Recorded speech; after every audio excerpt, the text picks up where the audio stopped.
Welcome back, fellow armchair generals. This is Gamer1745 here with my continuing playthrough of Hearts of Iron 3 with Black Ice 8 and Third Reich events installed.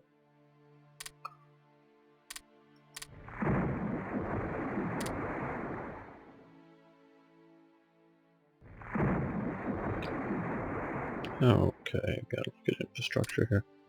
See where you can go. And you can go down here.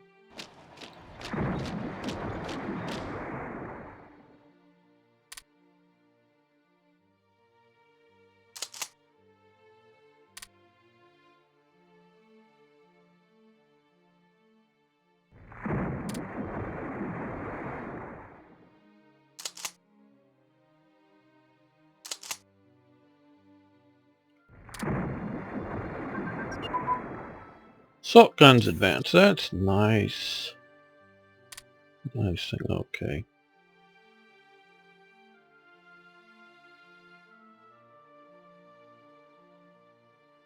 Guess we'll go with short-barreled HE guns.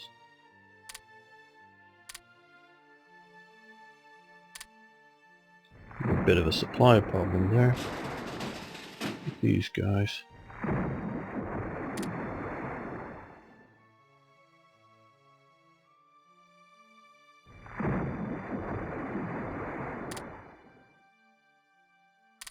Port, level 2 port, but either way.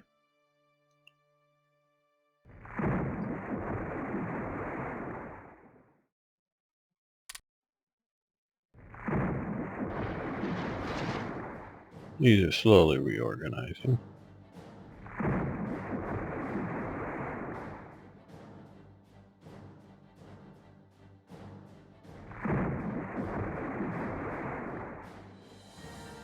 We've massed a fair amount of troops on the Soviet border. They'll never notice because I don't know why, but they'll never notice or think that we could possibly invade them.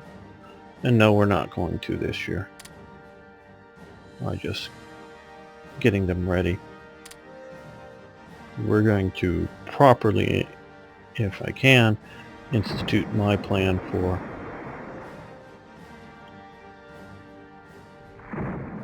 the invasion of the Soviet Union. Okay. Yeah.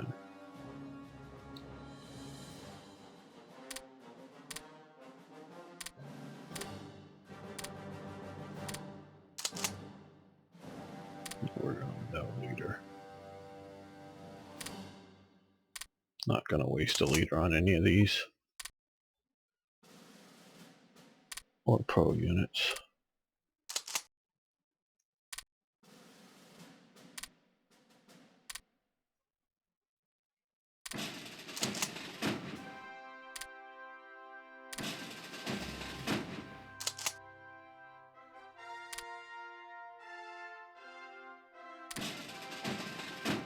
Okay, well, base to there. Now, we have had a recent good thing in that the Italians took Malta. So that'll get the British out of the Mediterranean here. They still control Gibraltar, but let's see how we're doing.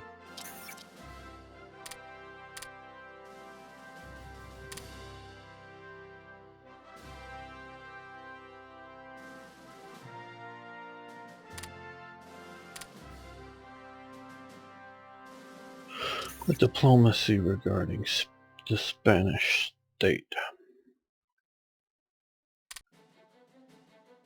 Not there yet. And there's an okay. We'll want to click that in a moment, but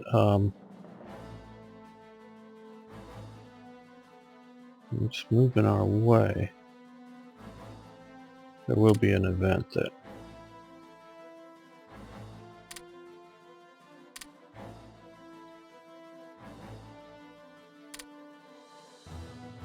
we might be able to have happen that will get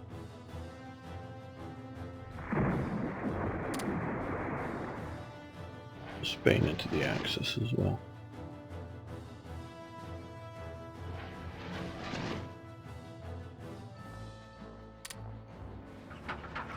We're going to do some naval strikes out here. No, not that bad. want to keep it out of range of the British home. Interceptors. Okay.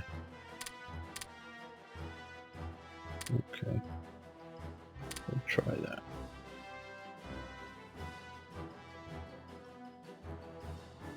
See? Get singletons. Like Renown there.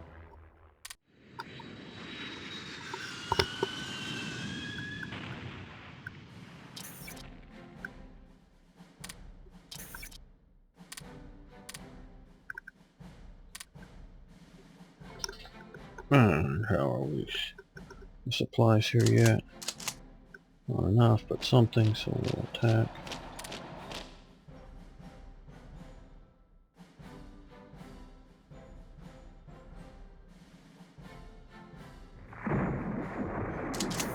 I'll send him.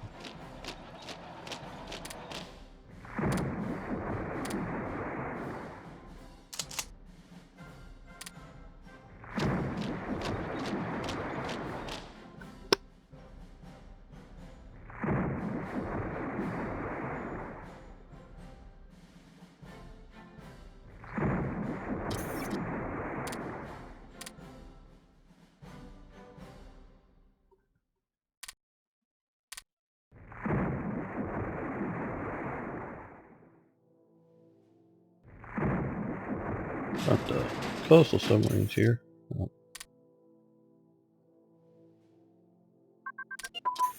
Ah! Things are popping up.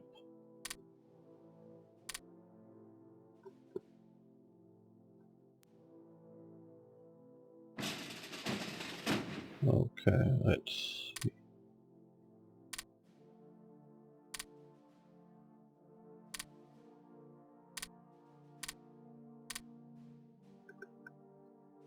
Okay, airborne unit command and control. That's good. Let's go back to that.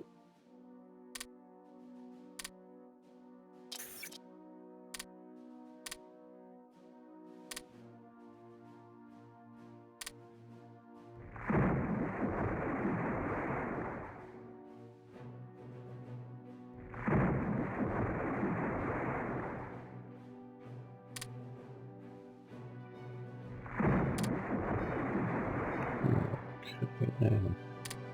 So this is our furthest extent that we can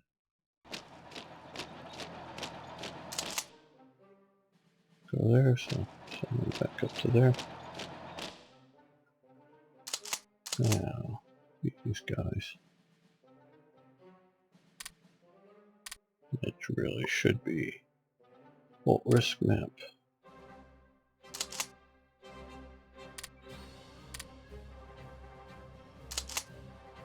I'll leave them there.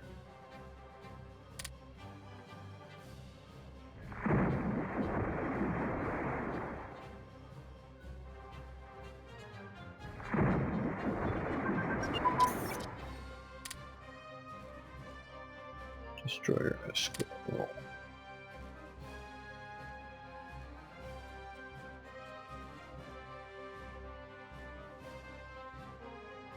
Guess we'll leave that go.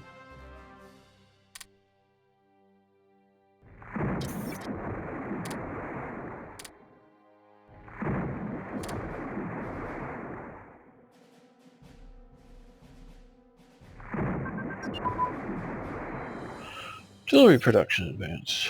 That's really good, and like everything else, we're just going to let it go. This 42 isn't pushing too far in advance. Short range aircraft and long range aircraft, all very good to have as well.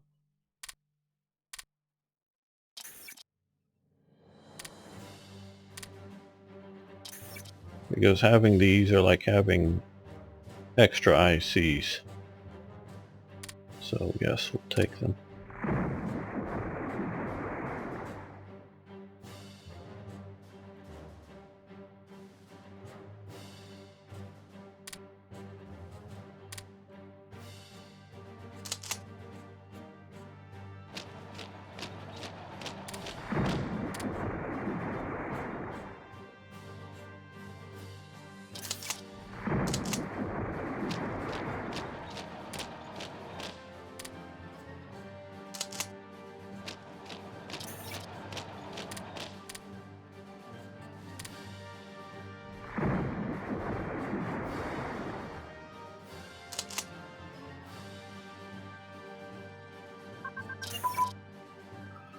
Okay, artillery unit training has advanced. That's always a good thing.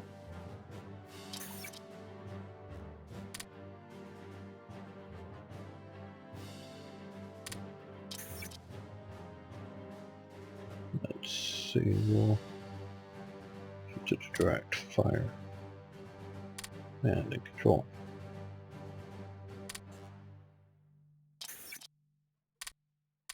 Okay, we're going to have to do some production, but we'll do that in a minute. Norwich SS. Norwegian SS. I'm sure those that are following along with the series and watching the episodes have heard me talk about the rivalry between Terboven and Quisling. Terboven's sort of the guy that's sort of slouched down there with his hat upside down when everyone else is dressed properly. That's Himmler right there. What is it? Falkenhurst or Falkenstein? I forget. I think that's probably him, the general. And that's Quisling there. Quisling did show up for this event, and this, I believe, is Lai. Yeah, Johannes Lai. Now, I know I have a few Norwegian viewers here, but and maybe similar in other things. But in English, of course, as you know, Lai is the saying untruth. Some of these names are just too poetic to be, for a fictional writer would do it. So this is just simply the Norwich SS. These are the local SS recruits in Norway. Where before the earlier event, that was German SS occupation. This is founding of a Norwegian SS organization. There were local units that were similar to the Allgemeine or General SS. A lot of its members that joined that unit, it was sort of a recruiting zone for the Waffen SS, so that they would often join the Norwich SS to do things locally and then get encouraged and eventually join the Waffen SS to fight in the war effort. I'm sure some saw the recruiting posters and went, yeah, I want to go fight the Soviets, and join directly into the Waffen SS. Like I just said, that there were a lot of non-Germans who believed the propaganda, and the propaganda did have a very element of truth that the Germans were having a crusade against the Soviets, as they saw it saving Europe. I see it as destroying communism. They also, of course, put it in racial terms too, as well as simply being anti-communist. But there was a racial element as well. And so there were people that joined to go fight the Soviets. But there were also a lot of them that initially joined the Norwich SS or I'm forgetting exactly there was like a Danish version, or Dutch. Why am I saying Danish and putting it there? I know the difference. Sorry, I do know the difference. The Dutch SS to be SS members first, and then the more fit were recruited into the Waffen SS as well. So there was both. Okay. German military occupation of Serbia. Yes, we will take this, get some units there. So let's see production wise. Okay, we've got a lot of submarines in production, some coastal submarines here. They'll help speed up these, plus we, as you've seen, continuing usefulness of coastal submarines, more fighters and naval bombers, occupation troops for the islands that we're going to be taking here very shortly. A bunch of light infantry ready to go.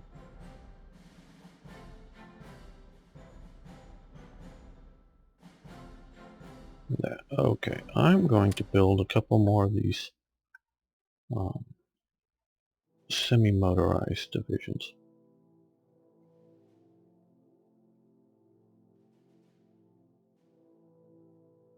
Let's see, we're going to use just regular sort of artillery.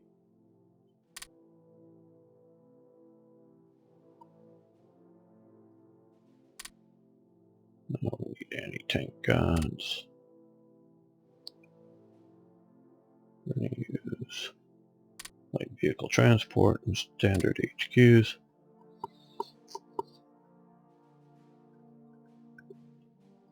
I think that's pretty good. Let's build 4 of these. Yeah, I know there's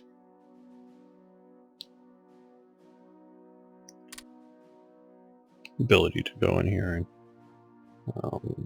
here do that, but I'm just used to confirming each division.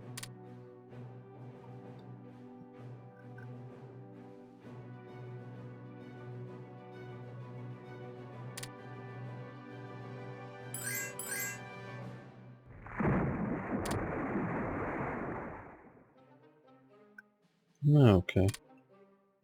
Vichy France. Okay. Refit old French tanks. Yes, we want to do this. We could give them to the Allies, but no. I want them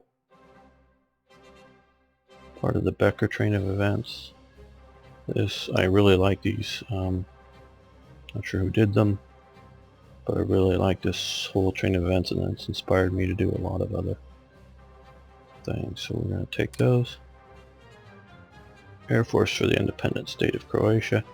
It was actually significant, but this event should, if anybody's watching there, should give Croatia an airport.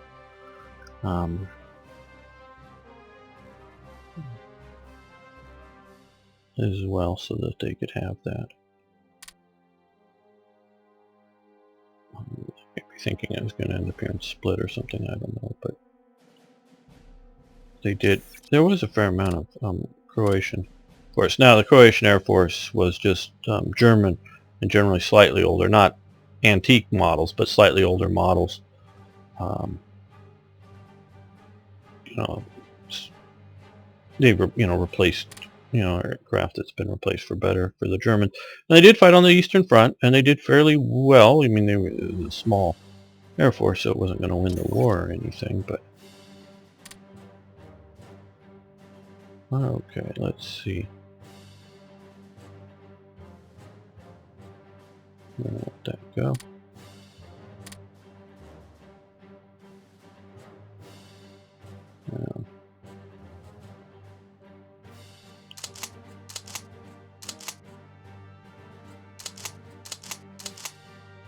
Bunch of forces there.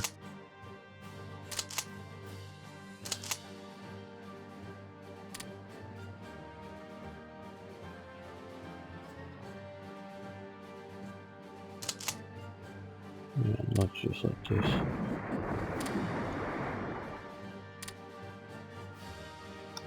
We now have what would be this Redis in charge, because I'm blanking on the name. The former guy that was in charge here, that wrote the book on SS family celebrations,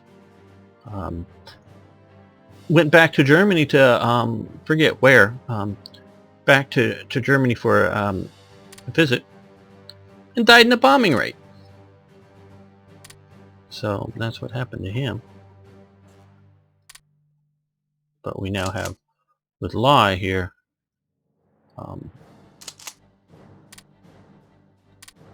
local SS troops. Yeah.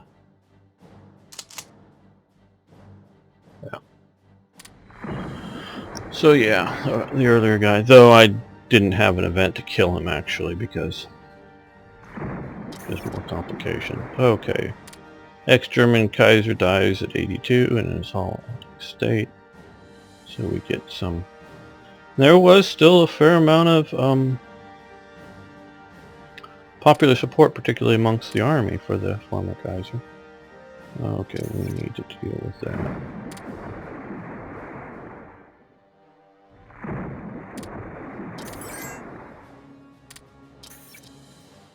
Okay.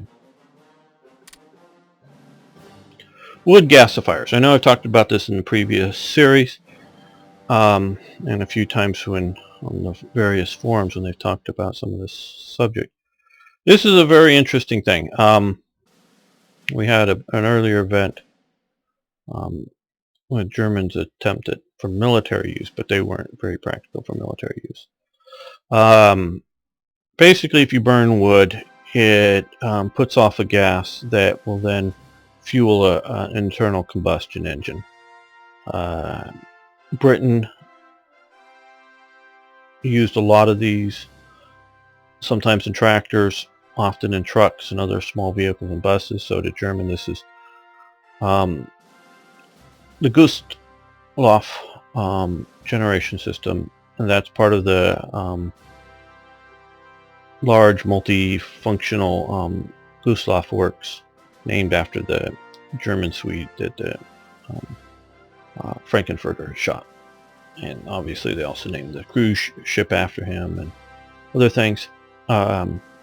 So that there was that, and this, which is sort of hidden up here, is Tatra, whatever. The Czech company here, right around in here. Also made them along with many other companies. Put these in production to convert various civil vehicles to wood burning. There is also a similar event that at one point or another should have fired for Britain. It didn't make a different description or image for that. And also one for Finland, because I read that there was a lot in Finland. They did the conversion, and Finland had a lot of trees that would be suitable for that, but they also built them. I didn't have any particular information about other countries doing this.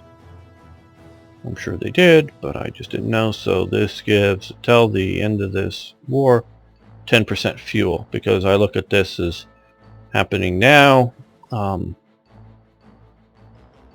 they've been doing it since the beginning of the war, at least, and will continue to do it and spread across more and more civil vehicles, buses, and other things, so as not to use fuel but still continue to operate. And as I've said before, it's an underpowered system, meaning there's like stories of bus going up a mild hill or something, all the passengers get out and sort of push the bus up the hill and then get back on it, continue going kind of thing. Things like that were quite common. Trucks or tractors could still function, but just not under the usual sorts of power. So it's effective, but it doesn't replace military, and not something we really want to do today. But it is a way for renewable fuel that Germany had lots of forest, lots of wood, so it could function quite effectively in this time frame. No, I don't need that much consumer goods. Let's just plug it into there. So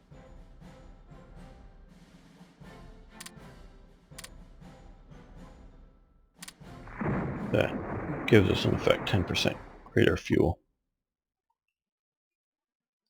I think is a reasonable thing. To the best of my knowledge, it was not used in the U.S. on any significant scale. The U.S. did have rationing, but it wasn't as severe situation. Meaning, if you had a function, you know,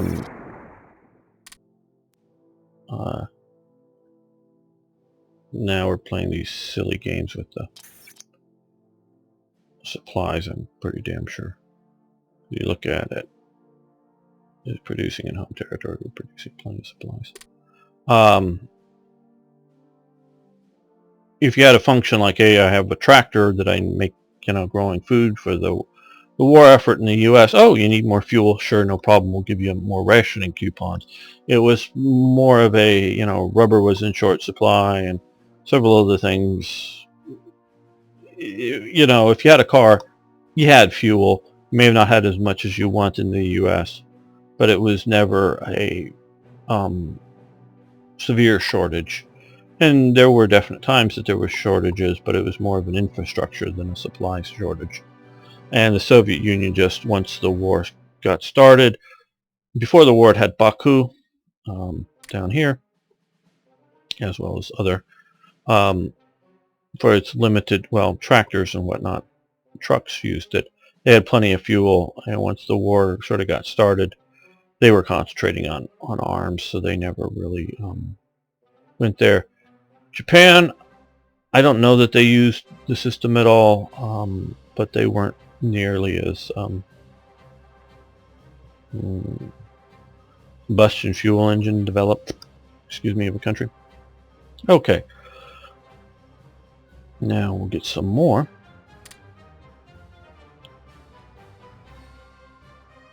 No, it says lose infrastructure. There's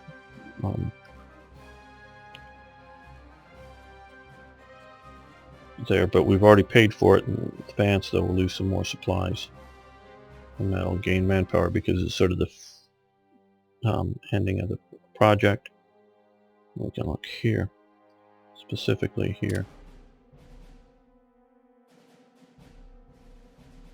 So their infrastructure, 4 empty, should give them 3 more. As you saw, it went up to 3 more. And it doesn't change, I tell you. So a lot more green in there, so we'll be able to move supplies much better through Poland with improved railway system. Yeah, we'll go with the big guns.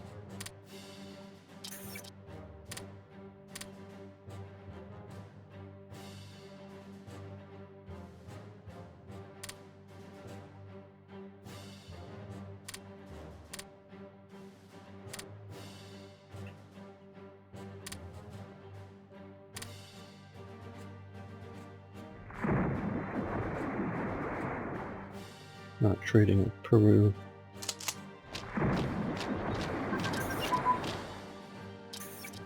German aid to Iraq. Yes, we want to do this. We will get them as allies.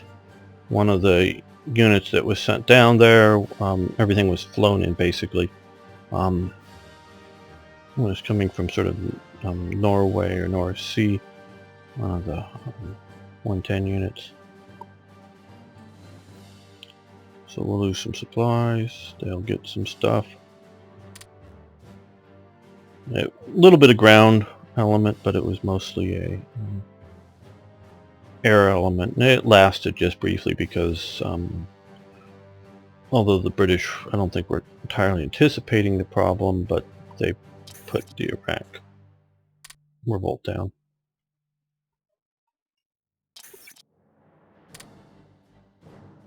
Okay, we can research some London fighter improvements.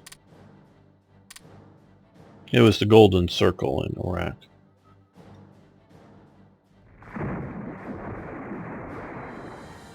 Okay.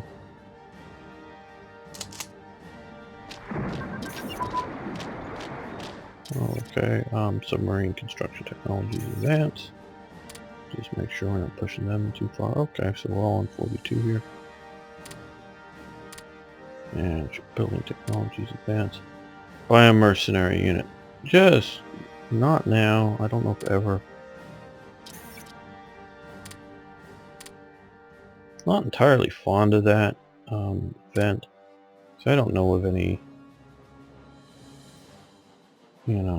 buying mercenary units in World War II that weren't part of some other sort of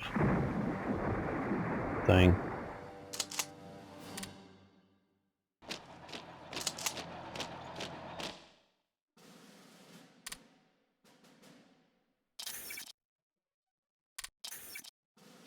Okay. Organization Todt OT Einsatzgruppe Vinking. Just for those of you who've heard the term of Einsatzgruppe and are not necessarily German, that was, of course, the term, the Special Action Squad of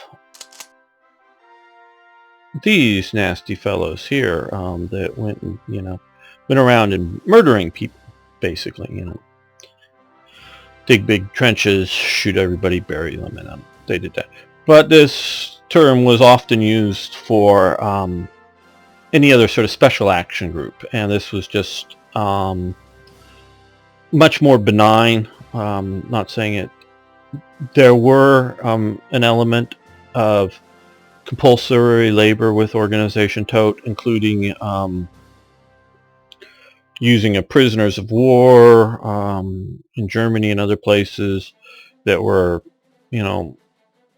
not death camps, but working them very hard, feeding them very little, and many, many died in that. And there's a case in the Channel Islands where that they were being used to build, defensive tunnels through rock and this type of construction there that were primary Eastern European peoples brought in, whether they were prisoners of war or other status, that the Organization Todt fed them incredibly little. Basically sort of a starvation diet, and worked them very hard. The people there tried to get food to them when they could, but they were under incredible shortages as well, just generally speaking. And I will say this, to some degree, it was just Germany, and the whole situation was very short of food. I think much more with Organization Todt, it was that case as opposed to trying to work people to death. That was happening. You may have seen things like in Schindler's List that the SS were doing. And the SS in the later days, in 45 or late 44 and 45, taking over some of the projects that the Organization Todt that was still managing. This is why Speer went to prison, particularly, is because the projects were for the SS. The SS was providing the labor. The Organization Todt was providing some of the construction leadership element to it, and participating in it, and that was very true. Now, it was also recruiting posters. Come work for us. We'll pay you. We'll give you a little better ration coupons and other things like this. Entirely voluntary labor from occupied territories, as well as Germans that were working there. More and more as the war went on, they were less and less of combat age for the workmen, though there was a security element that was guarding the forced labor elements, so that there was definitely a, come and work for us, we'll pay you, you'll get a little better rations, that kind of thing. And then there was also sort of a conscripted element, meaning sort of force the local governments, not just in Norway, but in the Netherlands or wherever, we need X number of workers, you're going to provide them, you figure out who you're going to provide. And they sort of like show up and work and then like go home at night to their home if they're local, or go home to some other living thing. They weren't, mostly in my understanding, these types weren't kept in camps behind barbed wire. It was just they were ordered to come and work. They may or may not have been paid. There was an element of compulsion here, but it wasn't necessarily a death camp or other sorts of situation. And they did contract to local companies that would work with them for the construction projects.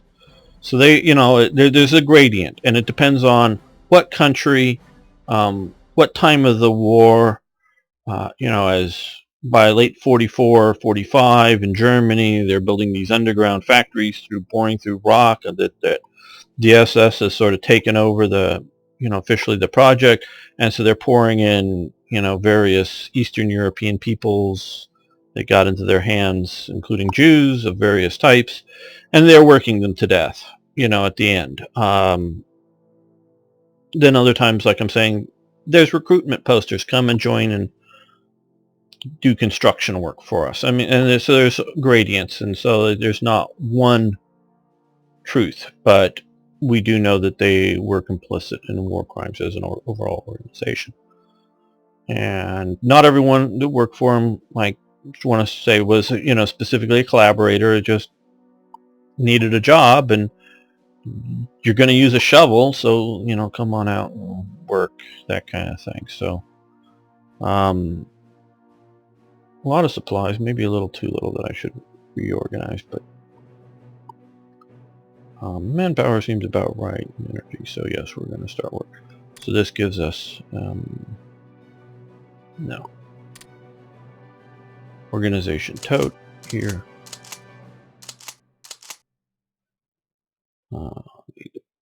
Need to get the picture.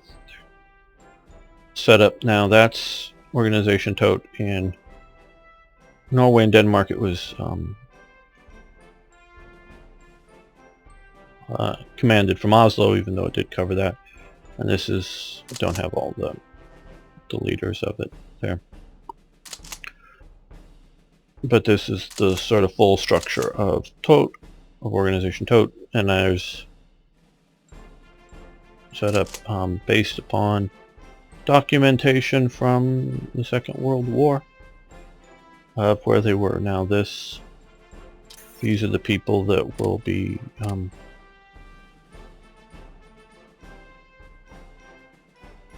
working